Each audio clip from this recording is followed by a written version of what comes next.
নাম বন্ধুরা মুই আইয়া পড়ছি। তা চলো আজকে কি কি রান্না বান্না করি তোমাকে আস্তে আস্তে দেখাইতে থাকি।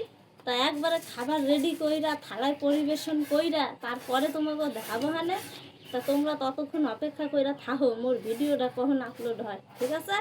দেখো বন্ধুরা, এই মাঝারি সাইজের আলুটা কাইটটা নিছি সারাইয়া। আলুর খোসা এখন আর খাই না, ঘিন্না লাগে, কেমন যেন লাগে, কেমন ক্যাস ক্যাস করে। ভালো করে সারাইয়াই যা রান্ধি। আলুর খোসা মশা পটলের খোসা আমি সবসময় ভালো করেই সারাই আনি। আর সত্যি কথা কইতে কি জানো, এত দাম দিয়ে আলুগুলা কিনে আনি তো, আর এই একটি আলুর মধ্যে না যখনই আমি কাটি তখনই কিরম কালা কালা ছোপ ছোপ দাগ থাকে। হেলেগে ওই আলু সব অর্ধেক যায় হেলাইয়া। জানো আলু কি ভার বাজার দিয়ে সাগাই আনতে মোর যা কষ্ট হয় কি আর কব। এই যে একদিকে ভাত চাপাই দিছি আর এই কড়াইটার মধ্যে এবার আলু কুচানো হইয়া গেছে। এবার আলুটা ভাজা বহাবো। হনো বন্ধুরা, এই যে আমার তেল গরম হয়ে গেছে, তেলে লঙ্কা দিয়া পোলাটা লাগিয়ে আলুটা ভাজা রাখবো। কেন কও তো, পোলায় আমার আলু ভাজা ভালো খায়, আলু ভাজা দিয়েই ভাত খাই আজকে স্কুলে যাবে। তা দেখো আলু ভাজাটা তো বহাই দিছি ওই পাশে, ভাত আর আলু ভাজা হইতাছে। এবার আমি এই পটলগুলা আজকে সর্ষে বাটা দিয়া জাল করবো। হের লেগে আমি পটলগুলা ভালো করে খোসাটা ছাড়াই আনি। তা শোনো, পটলের খোসাগুলা ছাড়াইতে ছাড়াইতে তোমাকে ধারে একটা কথা কই। একজন আমার কমেন্ট করে কইছে, দিদি তুমি কাঠের উনানে রান্ধো, তাও তোমার হাঁড়ি কড়াইগুলো এত পরিষ্কার কে? শোনো, কাঠের উনানে রান্ধি, হাঁড়ি কড়াই মাজি প্রতিদিন। আর তার থেকে একটা বড় কথা হইল যে আমার কাঠের উনানটা হয়েছে পাইপের, মানে ঝিক নাই, ঝিক ছাড়া। আগে আমার ঝিকালা উনান ছিল, তো দুনিয়ার কালিতে ময় ময় হয়ে যাইতো। হের লেগে এখন আমি ঝিক ছাড়া উনান বানাইছি। তা এই উনানটা কিন্তু মোর যোগ্যতায় বানানো হয় না, এই উনানটা বানাই দিয়েছে আমার এক মামি। তা হের খুব যোগ্যতা, হে খুব যোগ্যতা রাধামণি, আমার উনানটা বানাই দিয়েছে। এখন আর মোর কালিকুলি কিছু হয় না। দেখো দেখিনি আমার পটলও কাটা রেডি হয়ে গেছে। আর হের লাগে দেখো আমার আলু ভুজাগুলা কি সুন্দর লাল লাল করে ভাজা হইয়া গেছে, দেখছো কি সুন্দর। এবার দেখো আমার ভাতও হইয়া গেছে, ভাত আলু ভাজা এক লগে হইয়া গেছে। দেখো আলু ভাজাও হয়ে গেছে। আলু ভাজা এবার এই বাটিটার মধ্যে নামাইয়া নিতে হবে, লাল লাল করে আলু ভাজা। দেখতেও ভাল লাগে, খাইতেও ভাল লাগে, এরকম মচমচে আলু ভাজা। এবার দেখো আলু ভাজা নামাইয়া সেই কড়াইয়ের মধ্যে দিয়া দিলাম আমি তেল ঢাইলা। তেল গরম হইয়া গেছে। এইবার যে পটলটি কাইটা কাইটা রাখছিলাম সেই পটলটি সব একসাথে দিয়া দেবো, ভালো কইরা ভাজ দে।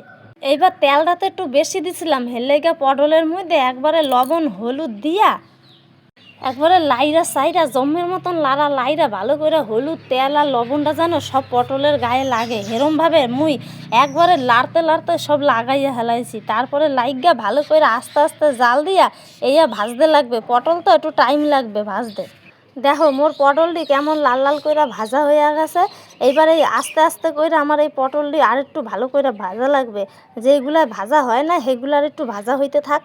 পটল ভাজা হইতে হইতে এইদিকে আমি সর্ষে আর হয়েছে কাঁচা লঙ্কা বাইটা নেব ভালো কইরা।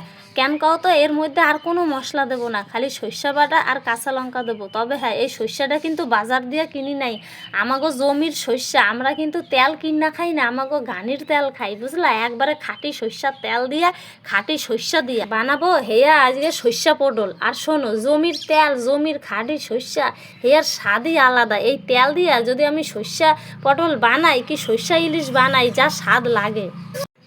দেখছো আমার সর্ষে পটল কেমন হয়েছে, সুন্দর কালারটা দেখতে যা হয়েছে না। তবে কাঁচা লঙ্কা দিছি কেন, ওই পোলাডায় খাবে তো হেলে গা। ওর তরকারিতে সবসময় বেশি শুকনা লঙ্কা দিতে চাই না, ছোট মানুষ তো। সর্ষে পটল নামানো হইয়া গেছে। এইবার দেখো কড়াইয়ের মধ্যে এক ফোঁটা তেল দিছি।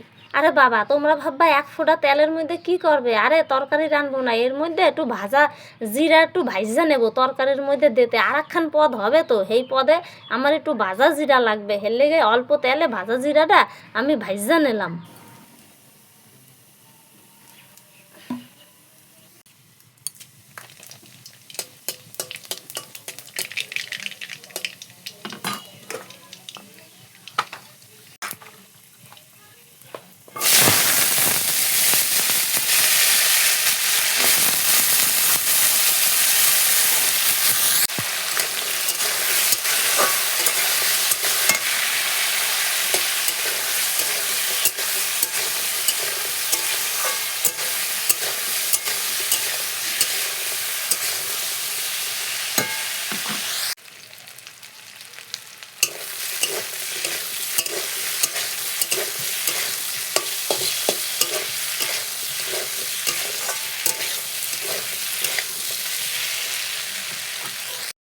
দেখো তোমাকে একটু রান্নার শব্দটা একটু শুনাইয়া দিলাম, বুঝলা? এই দেখো কি আর কব, রান্নার এত ভালো শব্দ।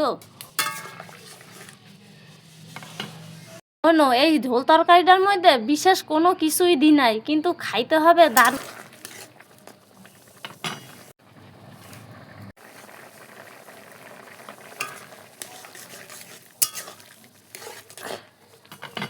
শোনো, তেলটা গরম কইরা কালো জিরা আর হুগনা লঙ্কা সোমবার দিয়া ডাডা আলু আর কাঁঠালের বীজ এইগুলো কাইটটা রাখছিলাম রাইতের বেলায়, সেইটা চাপাইয়া দিছি ধুইয়া ঠুইয়া নাইরা চাইরা লবণ হলুদ দিয়া ভালো কইরা লাল লাল কইরা ভাইজা, হেয়ার মধ্যে কোনো মশলা নাই, খালি একটু শুকনা লঙ্কা বাইটটা দিছি।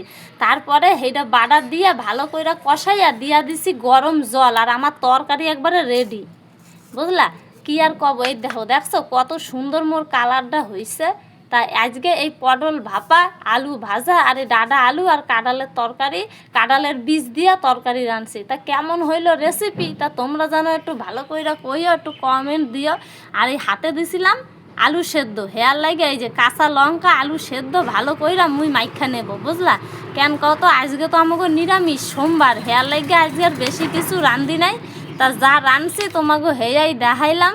তা তোমরা দেখো, ভালো ভালো কমেন্ট কইরো, আর কিছু জানতে চাইলে আমারে জিগাইও, আমি তোমাকে উত্তর দেওয়ার লাগিয়া রেডি। তা আমার এই যে আলু সেদ্ধ মাহা একবারে রেডি হইয়া গেছে। এইয়ার মধ্যে এই দেখো ঘানিতে ভাঙ্গানো একটু সরষার তেল দিয়া দিলাম কাঁচা লঙ্কা দিয়া, আর এই গরম গরম আলু সেদ্ধ এই সরষার তেল কাঁচা দিয়া যে টেস্ট লাগে খাইতে, ইয়ার স্বাদই হয়েছে একটা আলাদা অন্যরকম স্বাদ। দেখো আমার রান্না বাড়া রেডি একবারে, দেখছো?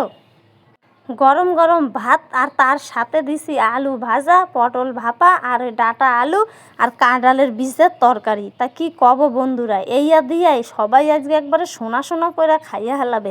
আর এই যে আলু সেদ্ধটা দেখতাছো, সাথে দেবহানে টনি লেবুর আচার, যা খাইতে লাগবে তা তোমাকে আর কি কব। তোমরা কিন্তু অবশ্যই আমার চ্যানেলটারে সাবস্ক্রাইব করে